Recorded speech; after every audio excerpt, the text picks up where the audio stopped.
L'homme a passé 3 jours et 3 nuits sous les débris. Ce matin, les sauveteurs entendent ses pleurs et son appel au secours. Le blessé, âgé d'une quarantaine d'années, est rapidement évacué.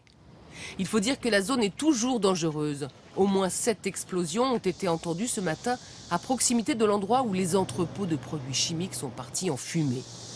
Un peu plus loin sur le parking, un nouveau foyer d'incendie. Les voitures prennent feu les unes après les autres. Plus de 6000 personnes ont d'ores et déjà été évacuées dans un périmètre de 2 à 3 km du lieu de la catastrophe et relogées notamment dans cette école. Mais ce matin, les autorités ont opté pour une nouvelle évacuation. Et dans la zone portuaire, c'est un balai de camions et d'engins militaires.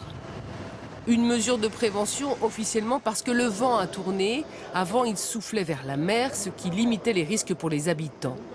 Pour la première fois, la police chinoise a confirmé la présence de cyanure de sodium près du lieu des explosions, un produit chimique dangereux qui peut être mortel s'il est ingéré ou inhalé. La colère, l'inquiétude et l'incompréhension montent chez les proches des pompiers disparus.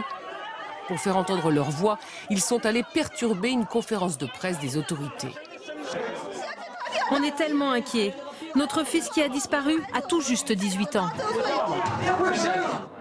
Depuis 3 jours, nous n'avons aucune information. On ne nous dit rien. Je suis très anxieuse. Mon fils faisait partie de la première équipe de pompiers à se rendre sur place. Pour l'heure, le port de Tianjin offre le même visage de désolation.